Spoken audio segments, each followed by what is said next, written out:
میرے ساتھ بہت سارے لوگ نا تصویریں کھنچواتے ہیں، حالانکہ میں زیادہ قائل نہیں فوٹو کا، شاید آج تک میں نے ڈیمانڈ نہیں کی کہ میری فوٹو کھینچو، اور ہو سکتا ہے مطلب یہ کنفرم نہیں، لیکن میری دانش بینش میں ایسا نہیں کہ میں نے کبھی اپنے ہاتھ سے فوٹو بھی کھینچی ہو، مزاج نہیں، طبیعت نہیں، دلچسپی نہیں۔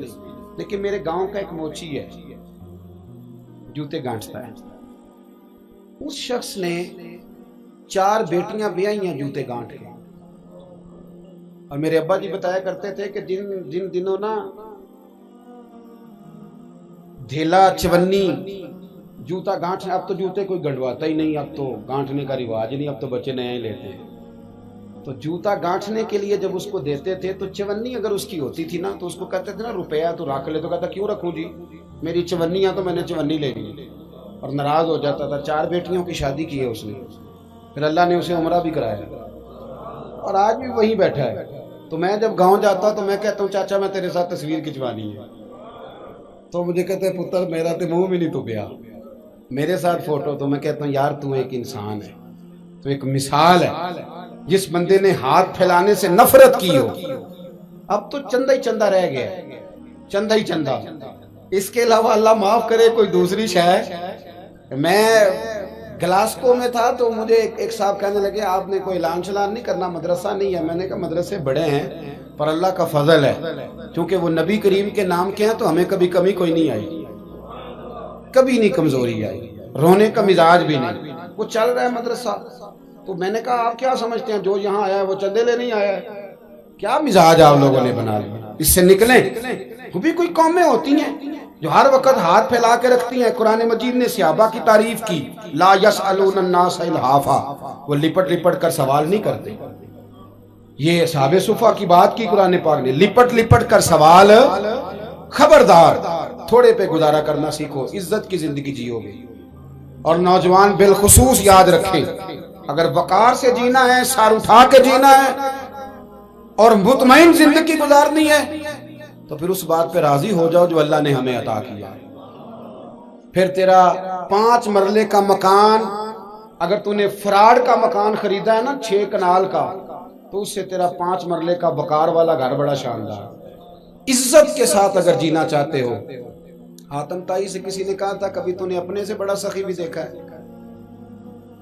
حاتم طائی کا نام ہے نا آج تک سخاوت میں، اپنے سے بڑا سخی بھی دیکھا ہے؟ اس نے کہا دیکھا ہے۔ کون سا؟ کہنے لگا میں نے ایک دفعہ اپنے سارے شہر کی دعوت پکائی تو میں چہرے پہ نقاب اوڑھ کے نکلا کہ پتہ کروں کوئی آدمی رہ تو نہیں گیا۔ تو جب میں جنگل میں گیا تو میں نے ایک بابے کو لکڑیاں کاٹتے دیکھا۔ سب لوگ اس زمانے کے جتنے پڑھے لکھے شعراء ادیب سب میں نے بلائے، بابا لکڑیاں کاٹ رہا تھا، توجہ ہے میری بات پر؟ کہتے میں اس کے قریب گیا، چہرے پہ نقاب تھا، میں نے کہا بابا جی آپ کو نہیں پتا آج حاتم طائی کی دعوت ہے؟ کہنے لگا بیٹے پتہ ہے، تو میں نے کہا جانا نہیں؟ کہتے بابے نے عجیب جواب دیا، کہنے لگا مجھے نا اپنے ہاتھوں کی کمائی کا چسکا لگ گیا۔ کس کا چسکا؟ ہاں آج کل چسکا یہ ہے کہ کسی کو پارٹی کیسے ڈالنی ہے، کیسے مفت کی روٹی کھانی ہے۔ کس کا چسکا لگ گیا؟ اپنے ہاتھوں کی۔ بولیے۔ میرے نا مدرسے میں ایک لائق بچہ پڑھتا ہے، مالدار گھرانے کا تھا، تو تھوڑی سی نا آپ کو پتہ ہے دوران طالب علمی ہمیں بھی بڑے بہانے آتے تھے تو یہ چیزیں یاد آتی ہیں، تو تھوڑا آگے پیچھے ہوتا تھا۔ مدرسے میں کام ہو رہا تھا تو میں اس کو کھڑکی میں لے کے کھڑا ہو گیا، میں نے کہا بیٹے ایک چیز تجھے دکھانی ہے، جب تیرے سامنے بھنا ہوا گوشت رکھا جاتا ہے تو نخرے کرتا ہے، ادھر بھی آ ایک نظارہ دیکھ۔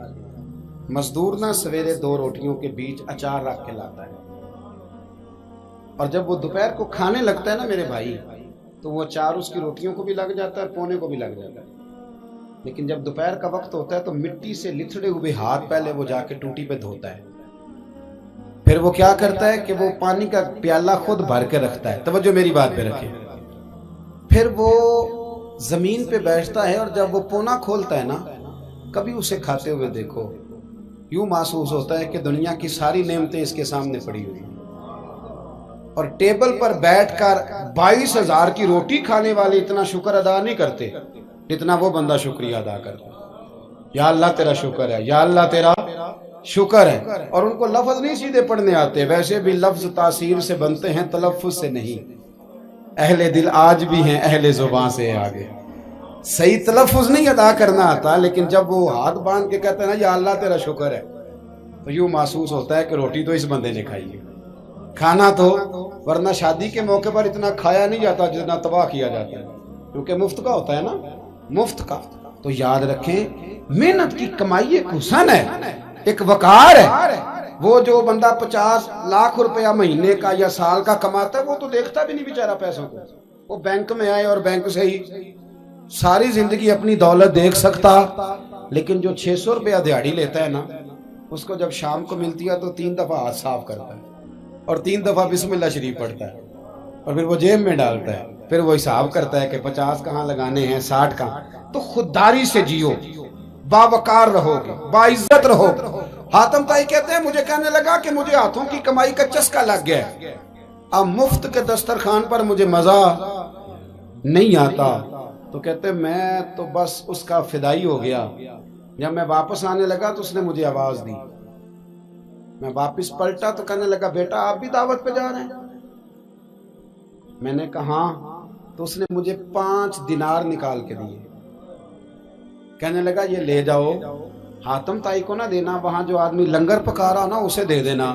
یار بڑے بڑے لوگوں نے روٹی کھانی ہے، چلو میرا بھی حصہ پڑ جائے گا.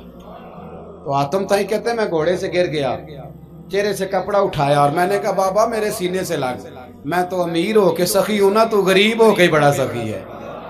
آج سمجھ آئی ہے تیری سخاوت کی. پڑھیے نا حدیث پاک. حضرت انس بن مالک کہتے ہیں ایک شخص نے آ کے کہا یا رسول اللہ کچھ دیجئے. حضور مجھے کچھ بولیے. اور میرے محبوب کا دروازہ وہ ہے کہ جہاں سے کبھی کوئی خالی گیا ہی نہیں. حضور کچھ دیجئے. تو نبی کریم علیہ السلام نے آج الگ بات کر دی، فرمایا تیرے پاس کچھ بھی نہیں؟ اس نے کہا حضور میرے گھر میں ایک پیالہ ہے اور ایک کمبل ہے اوڑھنے کا. اتنا غریب کو بندہ اس وقت بیٹھے محفل میں جس کے گھر میں ایک ہی پیالہ ہو. جو چپ ہے ان کے بارے میں کیا نظریہ اختیار کرو؟ کوئی ایسا غریب جس کے گھر میں ایک ہی پیالہ ہو، صرف ایک ہی کمبل ہو. لیکن یہاں بیٹھے میرے سمیت ہر تیسرے بندے کو آپ پوچھ لیں کہ حالات کیا ہیں تو کہے گا دعا کرو. بڑی مشکل ہے. اتنا غریب کوئی بندہ موجود ہے، لیکن آپ کسی کو پوچھ لیں وہ کہے گا جی بس دعا کریں. کوئی ایسا پیر مل جائے جو مجھے اللہ دین کا چراغ دے دے تاکہ نوٹ کسی طریقے آ جائے. اور وہ نعت خاں جو کہتا ہے کہ کون دیتا ہے دینے کو منہ چاہیے، دینے والا ہے سچا، وہ بھی کہتا ہے پہلے 25,000 دو. کوئی تو سٹیج پہ تو کہہ رہا تھا حضور دیتے ہیں، اور یہاں جب تک تیرے اکاؤنٹ میں نہ جائیں تیرا کام ہی نہیں چلتا. عجیب تماشا ہے. ایک صاحب نے بڑی دور سے مجھے فون کیا، کہنے لگے ٹائم دے دیں. میں نے کہا جی میں آ جاؤں گا، فارغ ہوتا ہوں تو آ جایا کرتا ہوں، مسئلہ نہیں ہے، ہم اتنے بڑے لوگ ہی نہیں، آ جائیں گے. کہنے لگا جی آپ بتائیں مطلب اکاؤنٹ نمبر دے دیں. میں نے کہا یار آپ نے غلط جگہ فون کر لیا، میں نے تو بتایا کہ وہ تو بڑے لوگ ہوتے ہیں، تو ہمیں پتہ ہے اپنی حیثیت کا، انشاءاللہ حاضر ہو جائیں گے، آپ سے بات ہوگی. کہنے لگے نہیں آپ کو تو کچھ بتانا ہی پڑے گا، کچھ بتائیں کچھ بتائیں. میں نے کہا کچھ بھی نہیں، میں انشاءاللہ حاضر ہوں گا. اللہ نے مجھے توفیق دی ہے، میں شام کو بڑی زبردست کھانا اپنے بچوں میں اچھا بیٹھ کے کھاتا ہوں. ایک گاڑی ہے جس پہ سفر کرتا ہوں، اگرچہ مکان میرا 2 کمروں کا ہے، پر کبھی اللہ تعالیٰ نے میرے دل میں یہ تمنا پیدا نہیں کی کہ کوئی بہت بڑا ہو تو گزارا صحیح ہو. میں بڑی اطمینان بخش زندگی گزارتا ہوں، تو میں آ جاؤں گا. کہنے لگے نہیں تہاڈی مہربانی کچھ دسو. میں کہا 3 کروڑ روپیہ دے چل. کتنا جی؟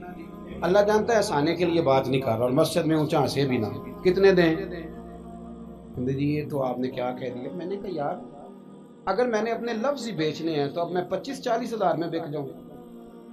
میں تو سمجھتا ہوں کہ نبی پاک کا فرمان بڑا قیمتی ہے، تو ریٹ لگاؤں تو میری حیثیت یہ ہو کہ 40,000 روپیہ. اگر میں نے بکنا ہی ہے تو کوئی ریٹ تو لوں نا. اور ویسے بھی میں تو سمجھتا ہوں کہ میں بڑا انمول ہوں، اس لیے کہ میں رسول اللہ کے دین کا نوکر ہوں. اور یہ غلطی ان کی نہیں جو بیچتے ہیں، غلطی ان کی ہے جو خریدتے ہیں. آپ لوگوں نے مارکیٹیں بنائی ہیں، آپ مارکیٹیں نہ بناتے تو کبھی مارکیٹوں میں اس طرح کی چیزیں بکنے کہ ہم نے ظلم کیا ہے، ہم نے زیادتی کی ہے، ہم نے یہ ماحول بنایا ہے. بہرحال بات دور نہ نکل جائے، واپس آتا ہوں. نبی کریم صلی اللہ علیہ وسلم نے فرمایا تیرے پاس کچھ نہیں، ایک کمبل ہے اور ایک. حضور نے فرمایا لے کے آ.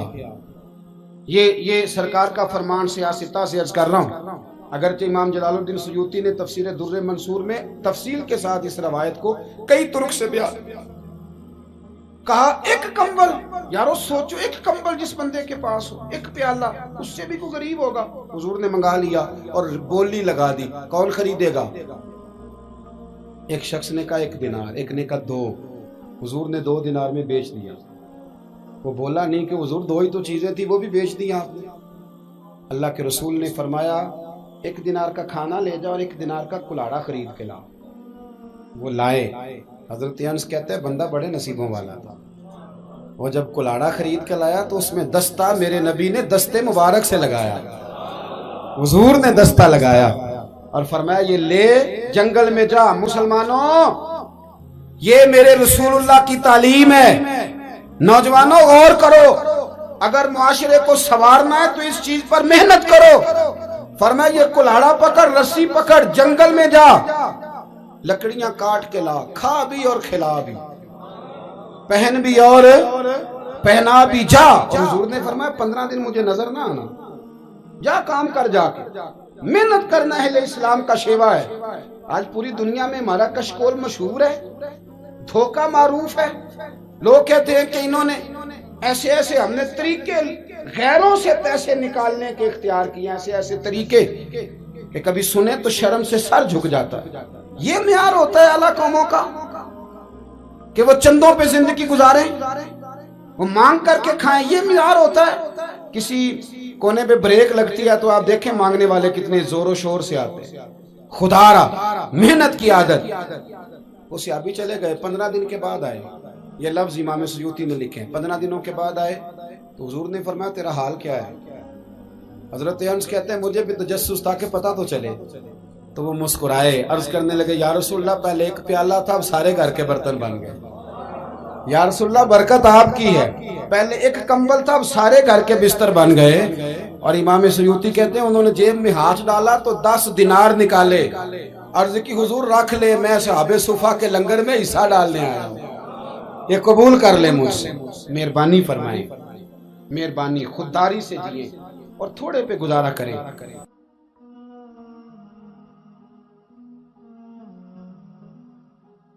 ورفعنا لك ذکر ورفعنا لك ذکر. تیری خوشبو میری چادر، تیرے تیور میرا زیور.